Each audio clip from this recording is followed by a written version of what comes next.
को फल मिलेगा। एक बार की बात है, एक किसान जिसका विवाह हुआ, एक किसान का विवाह हुआ।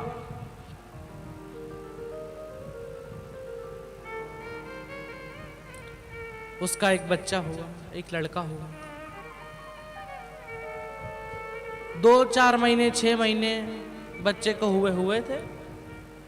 6 महीने बीते और उसकी पत्नी के प्राण छूट गए। 5-6 महीने बाद बच्चे के होने के बाद उस पत्नी के प्राण छूट गए। प्राण छूटे, उसने दूसरा विवाह करा, उसका भी एक लड़का हुआ।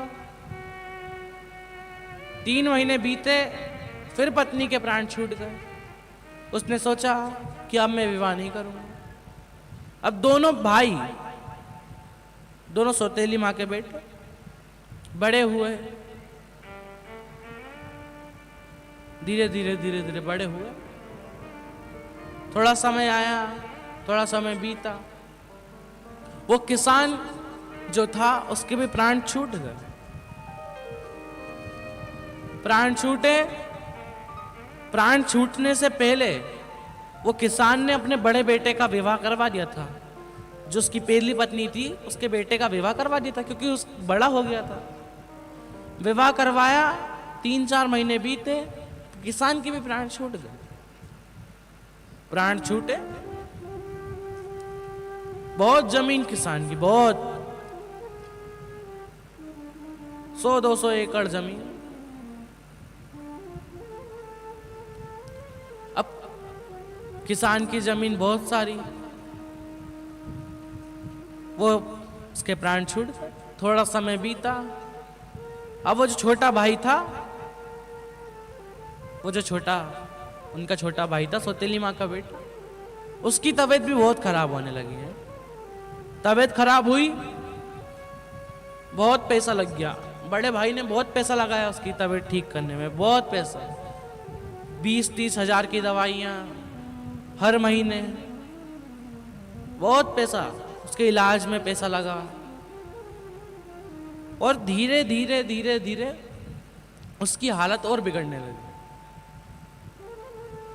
अब वो जो बड़े भाई की पत्नी,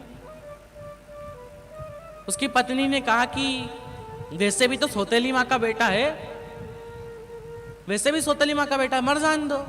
डॉक्टर से स्लो पॉइजन लिया, धीरे धीरे खाने में मिलाते देंगे, मिलाते रहेंगे, धीरे धीरे मर जाएगा। और जैसे ही मरेगा, जितनी जमीन है सब तुम्हारी, इसे देने की जरूरत ही नहीं। अब वो पति भी बात में आ गया, कहा ठीक है, स्लो पॉइजन दिया डॉक्टर ने। धीरे धीरे दवाई, धीरे धीरे वो स्लो पॉइजन खाने में मिलाते गए। थोड़ा समय बीता और धीरे धीरे कर करके वो छोटे भाई के भी प्राण छूट गए। अब दोनों बड़े खुश, पत्नी भी बड़ी खुश है, बहुत खुश।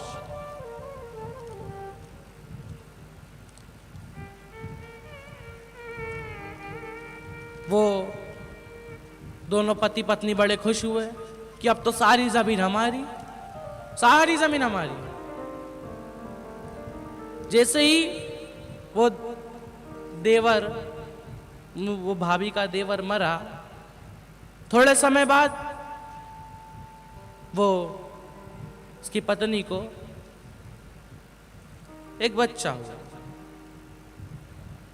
थोड़े समय बाद उस बच्चे की भी तबीयत खराब होने लगी। धीरे धीरे तबीयत खराब हुई, पूरे देश विदेश के डॉक्टरों को दिखा लिया, बहुत सारे डॉक्टरों को दिखाया, और जितनी जमीन थी, जितना घर था, सब बेच दिया। डॉक्टर में सारा पैसा लगा दिया, सारी दवाई खरीदने की, पूरी दुनिया की दवाई खिला दी। और आखिरी समय में वो जो बच्चा था, उसने अपने पापा को बुलाया, कहा इधर आइए। बुलाकर धीरे से कहा कि भैया